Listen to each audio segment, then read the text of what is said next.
नमस्कार दोस्तों, नमः शिवाय। जीवन ज्योति चैनल में आप सभी का हार्दिक स्वागत है।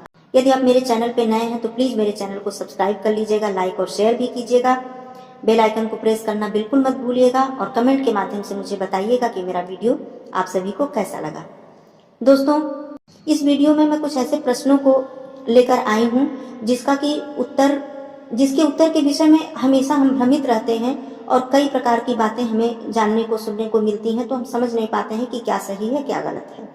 तो आइए जानते हैं ऐसे 10 प्रश्नों के उत्तर जिनके विषय में अक्सर हमें भ्रम रहता है। सबसे पहला प्रश्न मैं उठाती हूँ कि क्या गया पिंडदान करने के बाद और श्राद्ध करने के बाद हमारे सारे कर्तव्य पूरे हो जाते हैं, फिर हमें ब्राह्मण भोज या कुछ करने की आवश्यकता नहीं है? तो इसका उत्तर मैं देती हूँ दोस्तों।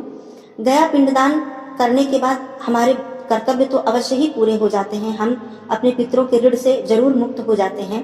वैसे तो माता पिता के ऋण से हम कभी भी मुक्त नहीं हो सकते, लेकिन गया पिंडदान करने के बाद हमारे कर्तव्य पूरे हो जाते हैं। लेकिन जब तक आपका ये बात आप बिल्कुल ही समझ लें और मान भी लें इस बात को कि जब तक आपका जीवन है, जब तक आपके अंदर शक्ति है, सामर्थ्य है, तब तक आप अपने पूर्वज, अपने पितृ के तिथि के दिन ब्राह्मण को भोजन अवश्य ही कराएं। भोजन न करा सकें तो उन्हें पूरी तरह से अन्नदान, जो भी भोजन कराया जाता है उसका सूखा ही जो अन्न होता है, आप उन्हें दान करें, दक्षिणा दें। उस दिन गऊ की सेवा करें, गऊ को भोजन दें।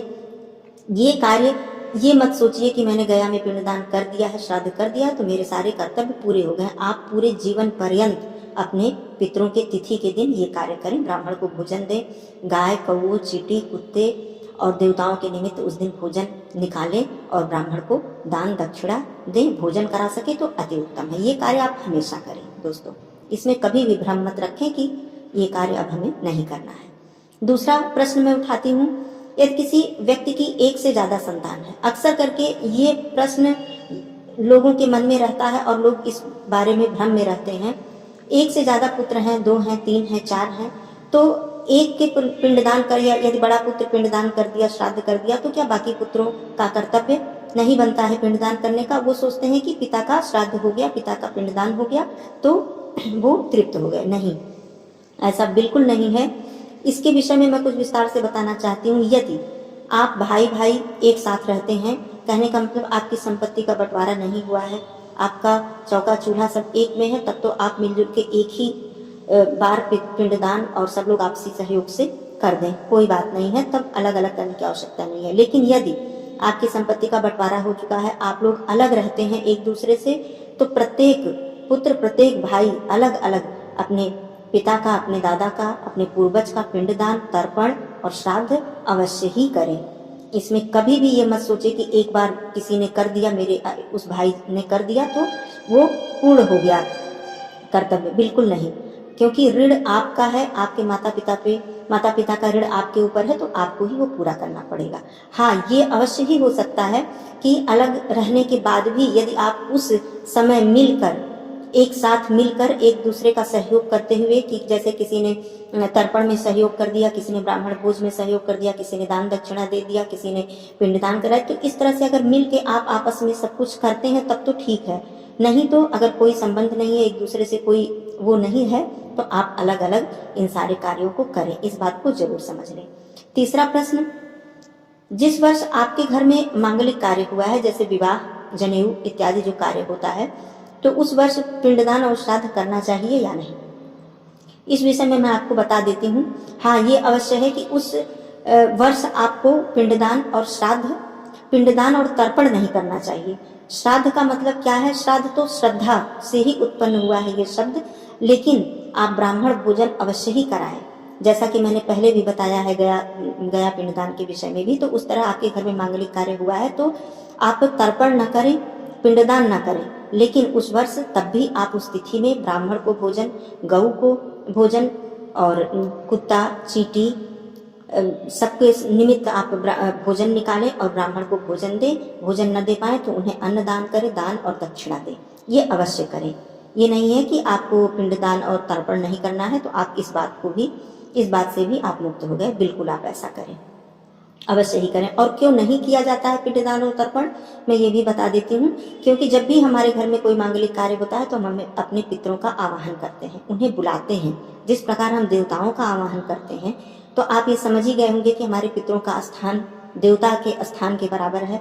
तो उनका आवाहन करते हैं, तो ये मान्यता है कि फिर हम पितृपक्ष में उनका जैसे पितृ विसर्जन किया जाता है अमावस्या के दिन, तो हम उनको विदाई नहीं करते हैं। जिस आवाहन किया है तो हम उन्हें विदा नहीं करते। बस यही मतलब है, यही मान्यता है। इस वजह से हम तर्पण और पिंडदान नहीं करते हैं, लेकिन हम उस तिथि पर भोजन अवश्य ही करा सकते हैं।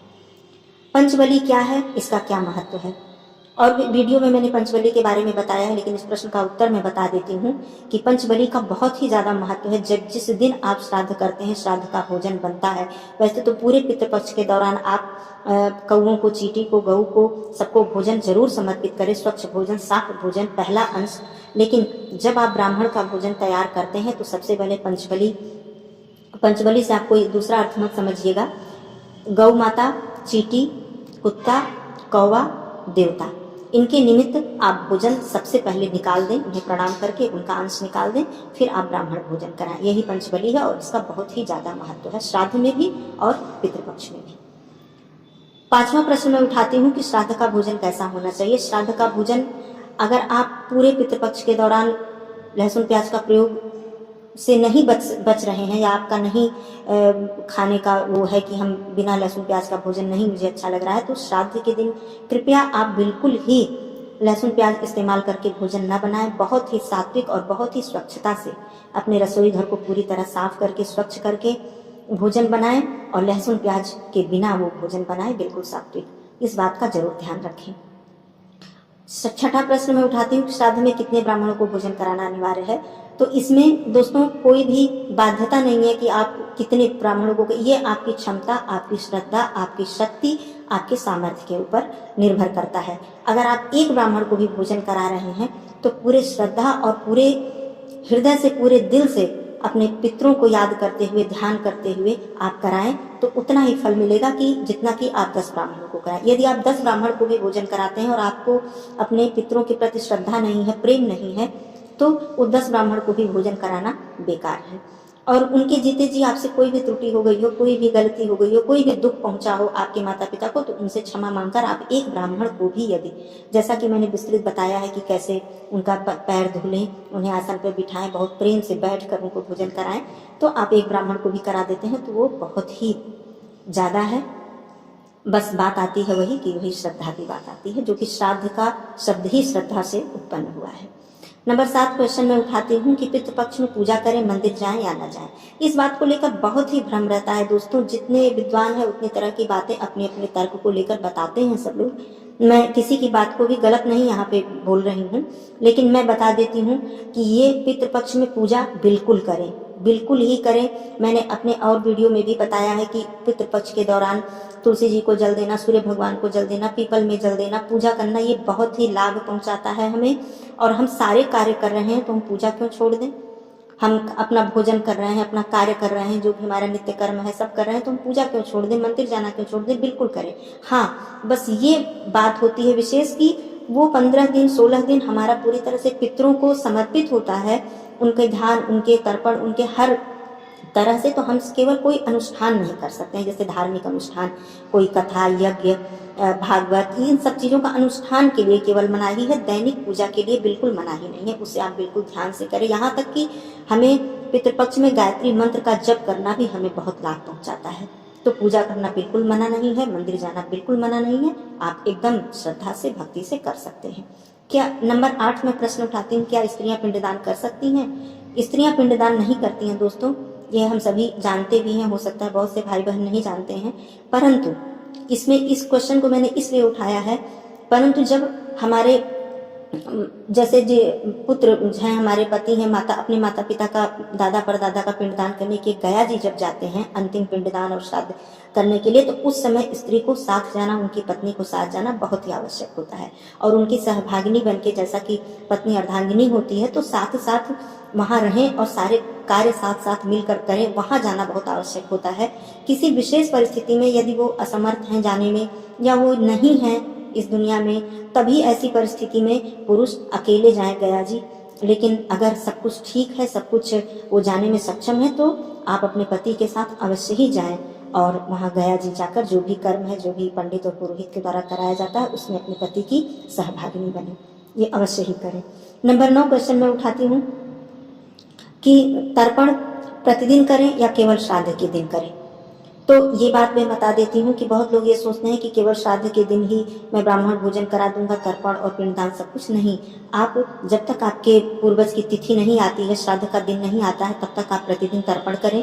ये बहुत ही आवश्यक है, इसका बहुत ही ज़्यादा महत्व है। मैंने तर्पण के विषय में वीडियो में बताया भी है, तो इस प्रश्न को भी मैं संक्षिप्त में बता देती हूँ कि तर्पण अवश्य करें, ये बहुत जरूरी। इससे हमारे पितृ तृप्त होते हैं, प्रसन्न होते हैं और हमें आशीर्वाद देते हैं। तो दोस्तों, ये थे कुछ प्रश्न ऐसे कि जिनका उत्तर को लेकर हमेशा हम भ्रमित रहते हैं। तो इसका भ्रम, मुझे लगता है इन सब बातों का भ्रम दूर हो गया होगा। तो ये सारे कार्य आप पितृपक्ष में करें और पूरी तरह से श्रद्धा और भक्ति के साथ अपनी त्रुटियों की क्षमा मांगते हुए अपने पितरों का आशीर्वाद लें। दोस्तों, आशा करती हूँ कि जानकारी आपको अच्छी लगी होगी, आप सब संतुष्ट होंगे इस जानकारी से। धन्यवाद दोस्तों, नमः शिवाय।